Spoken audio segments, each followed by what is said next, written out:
Magic is rebellion in action. It's the moment you refuse to accept the world as it is and start reshaping it through the fire of your will. Every spell, every sigil, every whispered curse or charm is a raised fist in the face of apathy. Punk magic was never meant to be polite. It's the art of defiance made divine. This isn't the magic of scented candles and softly spoken affirmations. It's the magic of the back alley altar, the street corner shrine built from scraps and spite. It's hexing systems that grind people down, blessing the ones who rise back up, and turning every breath of outrage into ritual fuel. Punk magic is about healing the wounds the world refuses to see and weaponizing willpower when all else has failed. We live in an age where billionaires hoard worlds, where fascists rebrand hate as heritage, where compassion is commodified. In such a time, to cast a spell for justice is a radical act. To protect the marginalized is sacred work. To curse greed is holy rage. But here lies the question at the core of the punk magician's path. How do we fight without becoming what we resist? How do we let our magic burn the rot without scorching our own spirit? The answer lives somewhere between the curse and the blessing, in the balance between fury and love, rebellion and reverence. That's where this path begins. If you're connecting with punk magic, the rebellion, the anarchy, the magic that bites back, you can join the Punk Magic Patreon for free. Be part of the movement, get updates, and let's build a community. And if you want to help keep this work alive and independent, you can throw in your support with the $5 monthly tier. Links in the description. Join the revolution. Binding is the art of restraint, a spell not of cruelty but of containment, where a curse strikes, a bind holds. It says no further. It is magic as a barricade, the energetic equivalent of standing between the predator and the prey, hands outstretched, heart steady. Binding doesn't exist to punish, it exists to prevent harm, to stop poison from spilling further into the world. It is the shield disguised as a snare. Throughout history, witches have turned to binding when words and justice failed. There are records of women sewing names into knots to silence abusers, of covens whispering charms to freeze violent men in their tracks, of modern witches weaving collective bindings against fascists, politicians, and predators.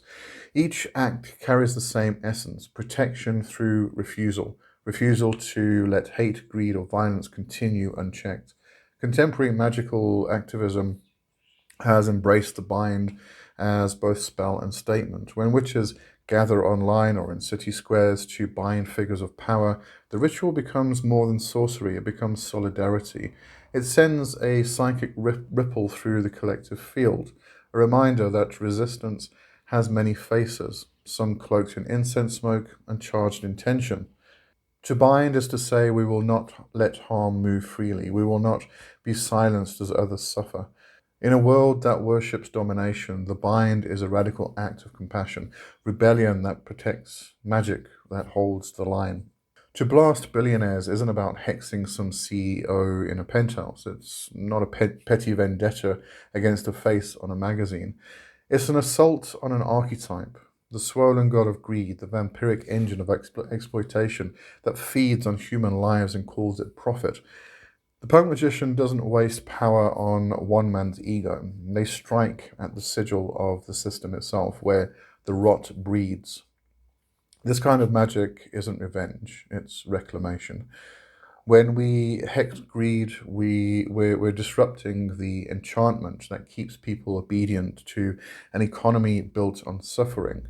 When we curse exploitation, we're prying loose the glamour that tells us hierarchy is natural, inevitable, divine.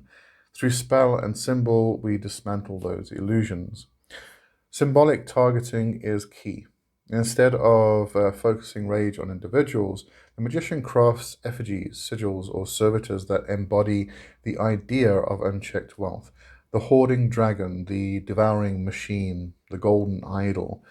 The ritual might involve burning counterfeit money, drawing sigils on corporate logos, or knotting cords around symbols of excess. The intent: weaken the spell of capitalism itself, fracture its glamour in the collective unconscious.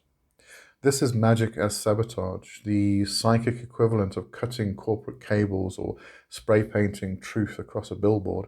It's DIY resistance for the astral plane, powered by defiance and fierce love for the oppressed. Every hex becomes an act of guerrilla warfare for the soul, a small strike that echoes across unseen networks. When done collectively, these workings ripple outward, eroding the energetic infrastructure that upholds greed. It's slow work, but revolutions always begin with whispers, sparks, and sigils scrawled on stolen paper. To hex the hierarchy is to remind the world that no throne, however gilded, is immune to fire. Every magician who's ever clenched a fist around a candle flame knows the question: can I hex and still be righteous? In a world built on violence, it's easy to mistake pacifism for purity. But punk magic isn't about moral cleanliness, it's about integrity in the heat of resistance. To hex ethically is to understand both the wound and the weapon. The line between justice and vengeance is razor thin. One burns to protect, the other to punish. Before any working, the punk magician must ask, what am I feeding? If the spell nourishes only rage, it festers. But if it channels rage into protection, liberation, or balance, it becomes sacred action. The ethics aren't written in law, but in intention. The inner compass that refuses to mirror the cruelty it fights. Consent matters even in spirit. When we bind or blast, we direct force into the web of the world, and that current always returns. Punk magicians know this isn't a game of karma points, it's about energetic responsibility. We clean up what we unleash, tend to what we disturb, and stay accountable for the ripples we create. Our code is simple: harm none who don't harm others, but never bow to oppressors. Compassion isn't weakness, and righteous anger isn't sin. In the face of injustice, fury becomes holy. It's the fire that lights the sigil, the roar that breaks enchantment, the heartbeat that keeps rebellion alive. Every act of rebellion begins with breath. Before the rite, stand still and feel your heartbeat align with the pulse of the earth beneath you. Let the noise of outrage settle into rhythm. Rage alone is raw fuel. To use it well, you must refine it into clarity. Cleanse your space as you would clear a battlefield. Smoke, salt, sound, whatever cuts through the static. Ground yourself not in calm, but in purpose. You're not erasing anger, you're shaping it into precision. Gather your tools: a black or red cord for binding, a mirror to reflect deceit back to its source, a candle for fire and focus, and a sigil you've crafted to symbolize the target. Not a person, but a system, an idea, a wound in the world. Around you, place protest art, scraps of resistance, stickers, slogans, graffiti tags, fragments of punk devotion. If your altar lives online, charge it digitally: an image, a post, a sigil hidden in the noise of the web. When ready, invoke the spear of rebellion. Whisper or shout names that stir your blood: the trickster who bends rules until they break, the serpent who sheds what no longer serves, the punk saint who keeps vigil over the outcasts. Feel them rise within you, not as masters, but as mirrors. Now bind, not the cord with intent, each twist a command: you will not harm, you will not spread hate, you will not feed on others. Let each knot pull tighter around the corruption and seek to still. When the binding feels complete, lift your focus to the fire. This is where you blast. Shout, drum, stamp, burn. Unleash sound and motion that breaks the glamour of power. Release the spell like a scream turned into light, raw but clean. As the energy pours outward, feel the tension dissolve into something steadier, a pulse of resolve, not revenge. This is how rage becomes medicine. End by grounding again, palms to the floor, breath steady. Offer thanks to the forces that stood beside you. Leave the ashes, the knots, the echoes as quiet proof that you did not look away. You transformed fury into freedom. Every act of hexing is also a mirror. When we cast against hate, greed, or cruelty, the spell reflects our own shadows, the subtle ways those same poisons live within us. To bind a bigot is also to bind the bigotry we've inherited from the world that raised us. To blast billionaires is to blast the hunger for excess that capitalism planted in every one of us. The ritual cuts both ways. It dismantles outer corruption while illuminating the inner. Punk magic demands this kind of honesty. Resistance without reflection breeds hypocrisy. The bind and the blast rite, when repeated, becomes a mirror spell. Each knot tied in defiance of oppression is also a vow to restrain the same tendencies in ourselves. Each flame raised against greed is a light turned inward, burning away complacency and cowardice. This is how hexing becomes healing, by fusing rebellion with self reckoning. But such work takes its toll. Psychic hygiene is vital. After the storm, the magician must cleanse. Wash the smoke from your skin, touch the ground, breathe until the shaking stops. Let music, laughter, or silence recalibrate your field. Rage transmuted into purpose is sacred, but left ungrounded, it corrodes. So, after every act of magical resistance, return to center. Remember that you hex not only to destroy, but to restore, to make space for compassion, renewal, and balance. The fire that burns the system can also forge the self. Punk Magic's pantheon isn't carved in stone or written in scripture. It's stitched together from chaos, scars, and defiance. These are living archetypes, sparks of rebellion given form and voice. There's the trickster, chaos incarnate, who breaks rules to reveal the truth beneath them. They remind us that disorder can be sacred when it frees us from cages disguised as order. The serpent coils through forbidden knowledge, shedding skin after skin, whispering that wisdom is never static, it evolves even when it hurts. Then there's the lucid heretic who sees through every false god and gilded cage, carrying truth like a torch through the ruins, protector of outcasts, breaker of illusions, voice of the unbowed. And the ghosts of the fallen, every activist, artist, and outcast whose courage became the foundation of our own, they rise when we chant, when we march, when we dare.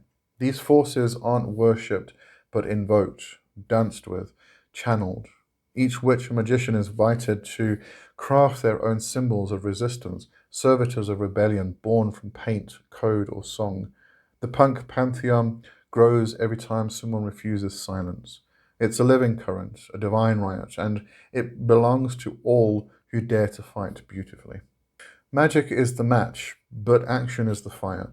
No spell, no matter how fierce, can topple a system without hands to carry its momentum. Magical activism isn't a substitute for direct work, it's an amplifier. The sigil drawn on your palm finds power when you show up at the protest. The candle you light for justice burns brighter when you speak truth to power, feed the hungry, or shelter the hunted. The strongest spell is one backed by lived defiance. The ritual sets the intention, the act makes it real. Each charm and curse becomes a psychic engine driving the machinery of resistance, subtle energy fueling visible change. Punk magic doesn't hide from the world, it collides with it. It bridges the unseen and the concrete, the altar and the street. To be a punk magician is to make your life the ritual. Every gesture, from how you spend your money to how you treat your neighbors, becomes spellcraft. You are the working, the sigil, the flame.